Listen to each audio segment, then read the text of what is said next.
بسم اللہ الرحمن الرحیم. ہم پڑھ چکے ہیں الحاد کی تعریف اور الحاد کی تاریخ. کہ الحاد تو زمانے قدیم سے جب سے انسانی معاشرے میں مذہب شروع ہوا تو مذہب کے انکار میں الحاد بھی کچھ انسانوں میں پنپ رہا تھا اور موجود تھا. ہم جس دور میں سے گزر رہے ہیں یہ دور جدید الحاد کا دور ہے. جدید دور میں الحاد کی تحریک جو ہے یہ 17ویں صدی عیسوی کے اواخر سے یورپ کے سائنسی اور ٹیکنالوجی کے انقلاب کے ساتھ شروع ہوا اور 19ویں صدی کی ابتدا تک الحاد کی بہت سی تحریکوں نے یورپ کو اپنی لپیٹ میں لیا اور بہت سارے فلاسفہ کارل مارکس اور چارلس ڈارون، نیتشے، ان لوگوں نے سماجی، نفسیاتی، اقتصادی اور علمی ظواہر کا جو ہے وہ تجزیہ کیا، اور ایسا تجزیہ جس میں خدا کی ذات کو یا انسان سے ماوراء کائنات سے کوئی ماوراء ہستی اس کا کوئی کردار نظر نہیں آتا. الحاد کے ماننے والے یعنی جدید الحاد میں کی نظریے پر چلنے والے لوگوں کی تعداد کتنی ہے تو ماہرین سماجیات نے الحاد پر جو ہے وہ متعدد عالمی مطالعے کیے تو ان جائزوں کے مطابق 1 ارب ملحد اور اگنوسٹک یہ دنیا میں موجود ہے جو تقریباً دنیا کی آبادی کا 7% حصہ بنتا ہے، اور سب سے زیادہ ملحدین اور منکرین خدا جو ہے وہ چائنا میں ہے جن کی تعداد تقریباً 40 کروڑ تک ہے. اور الحاد کا عالمی دن کب منایا جاتا ہے؟ الحاد کا عالمی دن وہ 17 مارچ ہے اور اس کی شروعات جو ہے وہ 17 مارچ 2013 سے ہوئی ہے. بہرحال قدیم اور جدید الحاد میں یہ بات مشترک ہے کہ کوئی خدا نہیں ہے اور مذہب نام کی کوئی سچائی نہیں ہے. البتہ جدید الحاد کی اصطلاح کب اور کس نے بنائی اور قدیم اور جدید الحاد میں فرق کیا ہے تو آج ہم ان 2 سوالوں پر بات کریں گے. جدید الحاد نیو ایتھیزم کی اصطلاح جو ہے وہ 2006 میں ایک صحافی گیری وولف نے وضع کی تھی اور اس کا مقصد 21ویں صدی کے ملحدین کے موقف کو بیان کرنا تھا. جدید دور کے الحاد کی ترقی ان مفکرین اور مصنفین کی مرہون منت ہے جو یہ دعویٰ کرتے ہیں کہ اندھے عقیدے، مذہب اور غیر اقلیت پسندی کو یوں برداشت نہیں کیا جانا چاہیے بلکہ اس کا مقابلہ کرنا ضروری ہے اور اس پر تنقید کرنا ضروری ہے اور عقلی دلائل سے اس کا پردہ فاش کرنا ضروری ہے. اور یہ لوگ جہاں بھی اثر رسوخ چاہے حکومتی سطح پہ ہو یا تعلیمی سطح پر ہو یا سیاسی سطح پر ہو، جہاں بھی یہ ابھرتے ہیں اور طاقت اور زور کو پاتے ہیں تو اپنی اپنی حدود میں اپنی اپنی طاقت اور بساط کے مطابق یہ مذاہب اور عقائد کو کی تردید کرتے ہیں. تو یوں سمجھے کہ جدید الحاد ایک تحریک ہے مذہب کے خلاف اور عقیدے کے خلاف. اب جدید الحاد اور قدیم الحاد میں فرق کیا ہے تو بنیادی فرق دونوں میں بنیادی جو فکر ہے وہ تو میں نے آپ کو بتایا کہ دونوں میں مشترکہ ہے. مشترکہ فکر خدا اور مذہب کا انکار، لیکن ان دونوں میں تھوڑا سا فرق بھی ہے. دنیا کی جتنی تاریخ گزری ہے اگر آپ اس تاریخ پر نظر دوڑائیں گے تو قدیم زمانے میں جو الحاد ہوتا تھا، انکار خدا ہوتا تھا یا مذہب سے بیزاری ہوتی تھی تو وہ انفرادی سطح پر ہوتا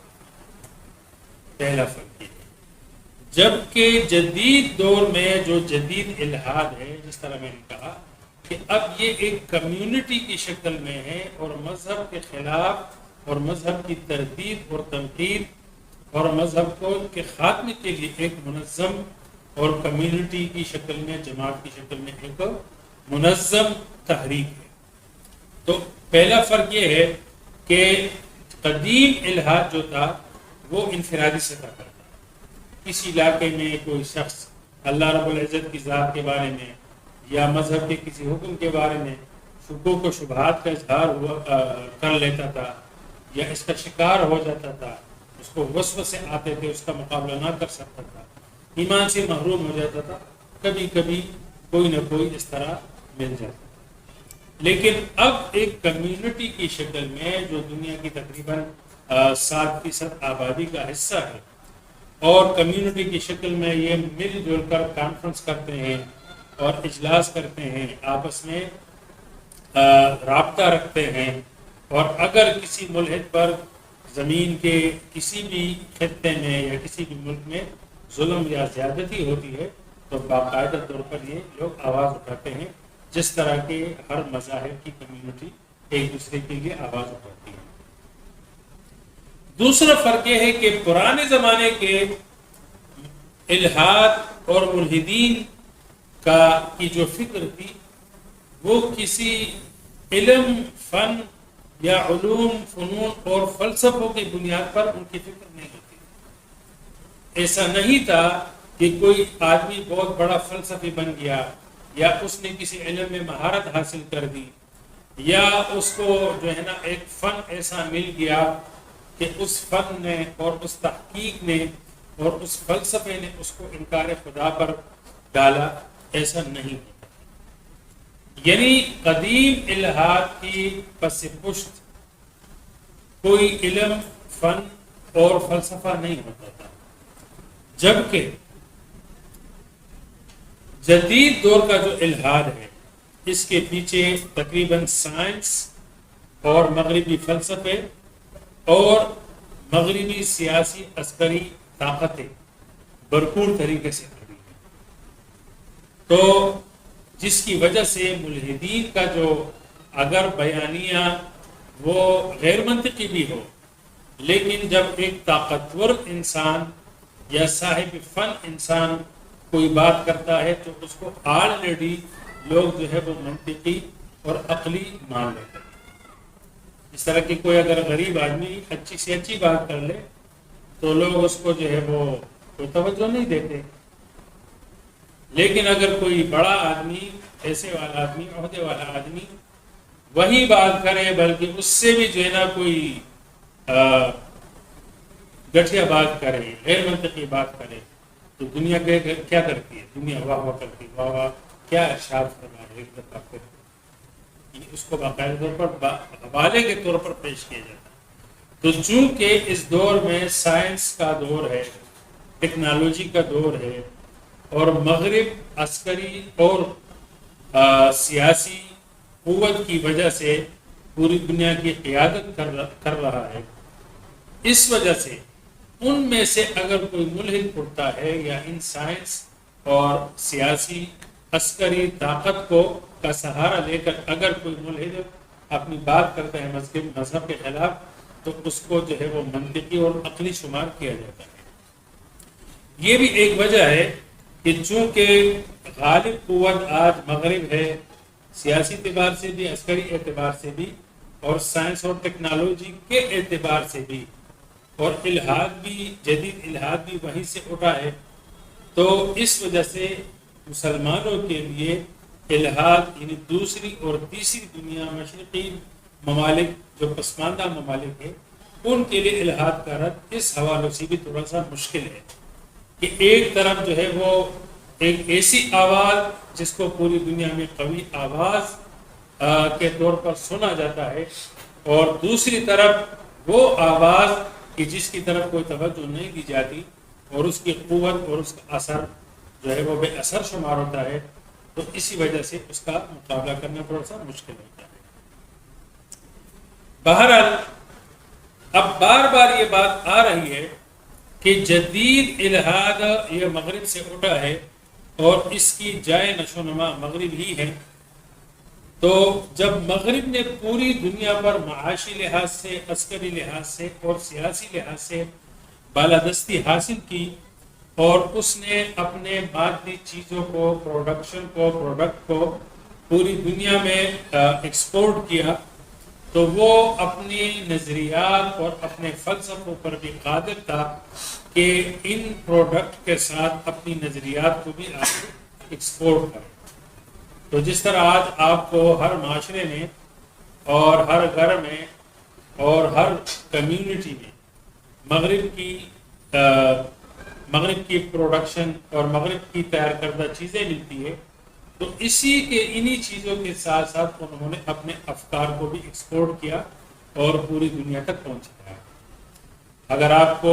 مغرب کے ہاتھوں کوئی بنی ہوئی چیز ملتی ہے گھر میں،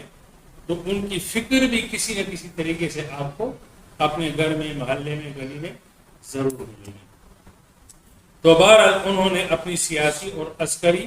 اور سائنس اور ٹیکنالوجی کو استعمال کرتے ہوئے اپنی پروڈکٹ کے ساتھ اپنے افکار اور فلسفوں کو بھی پوری دنیا تک پہنچایا. اسی لیے ہمیں سب سے پہلے مغرب کو سمجھنا ہوگا، کیونکہ جو بھی فکر جس خطے سے اٹھتی ہے تو اس خطے کے ماحول کو سمجھنا ہوتا ہے کہ وہ کون سی وجوہات تھی اور وہ کون سے اسباب تھے کہ جن اسباب اور وجوہات کی بنا پر اس خطے میں یہ فکر پیدا ہوئی اور پھر آگے پھیلنے لگی. تو ہمیں جو ہے وہ مغرب میں جدید الحاد کے اٹھنے اور پیدا ہونے اور پھر آگے بڑھنے کے اسباب اور وجوہات پر تھوڑی سی وہ نظر کر لینی چاہیے. بڑی جستجو کے بعد جزوی طور پر تو بہت ساری وجوہات ہیں کہ مغرب بالآخر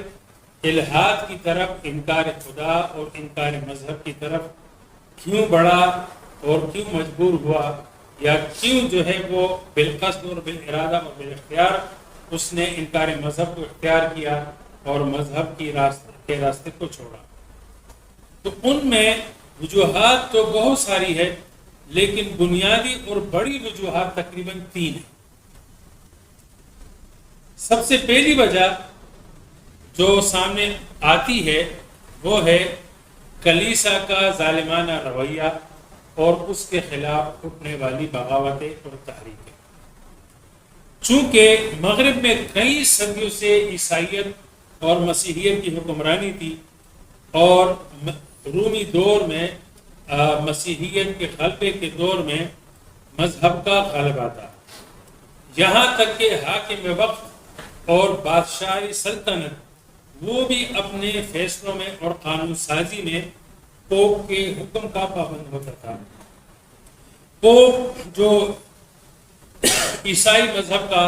مسیحی مذہب کا پیشوا ہوتا تھا، تو وہ اگر کوئی حکم دیتا تو اس کے حکم کو خدا کا حکم مانا جاتا اور اس کی منشا اور حکم کی مخالفت کو خدا کی مخالفت اور خدا سے بغاوت شمار ہوتی تھی. جبکہ دوسری طرف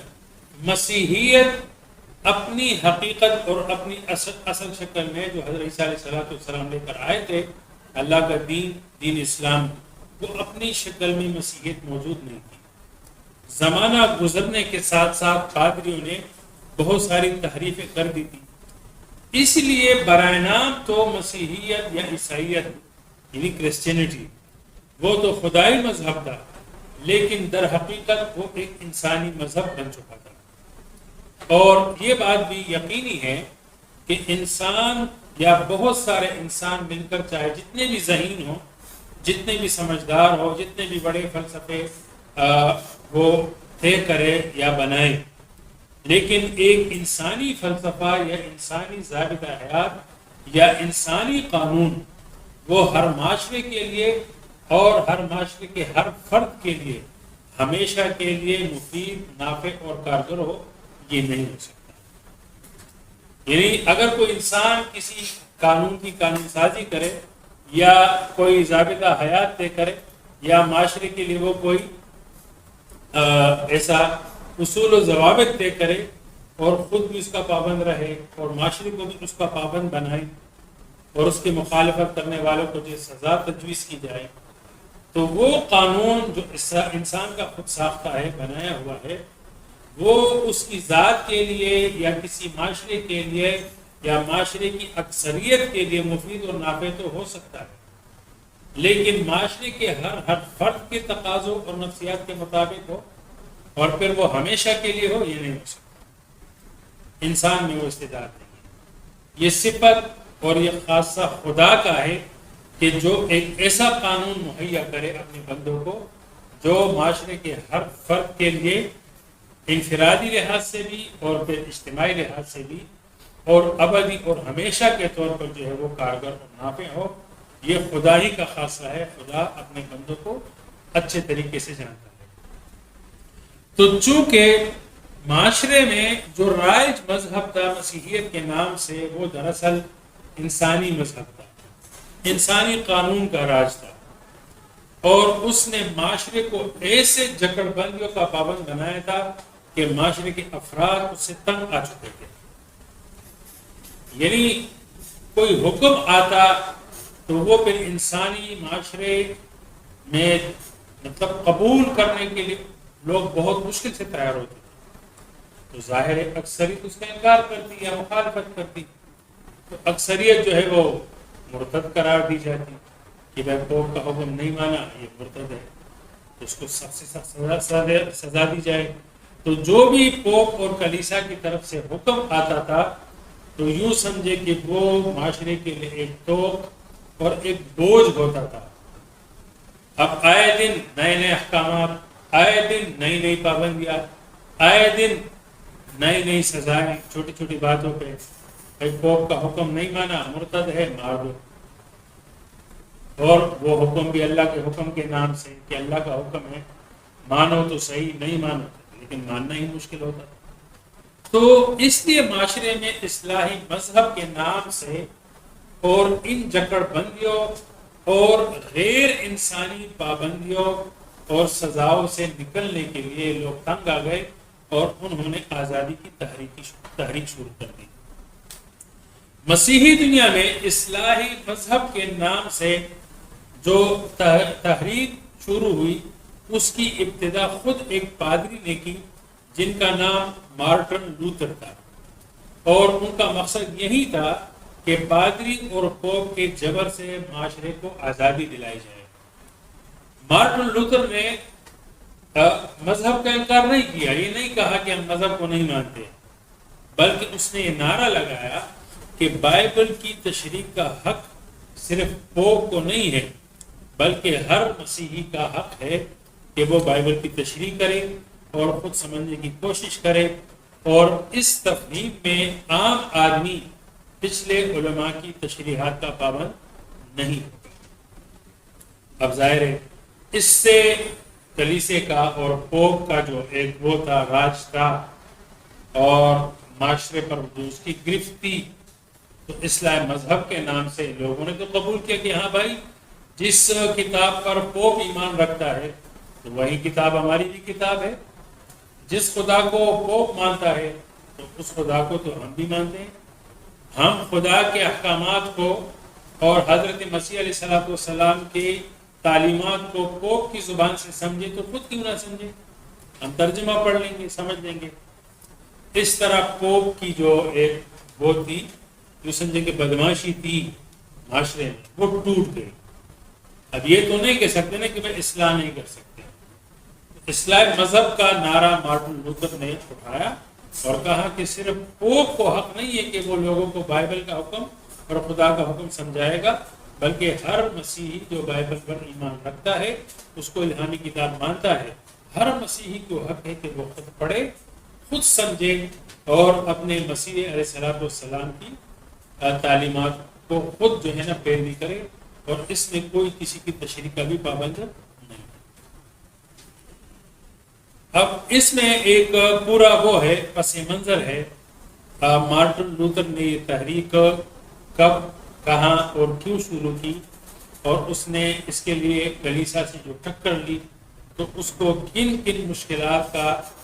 سامنا کرنا پڑا اور کن سزاؤں کا سامنا کرنا پڑا، اس کا ایک پورا پس منظر ہے،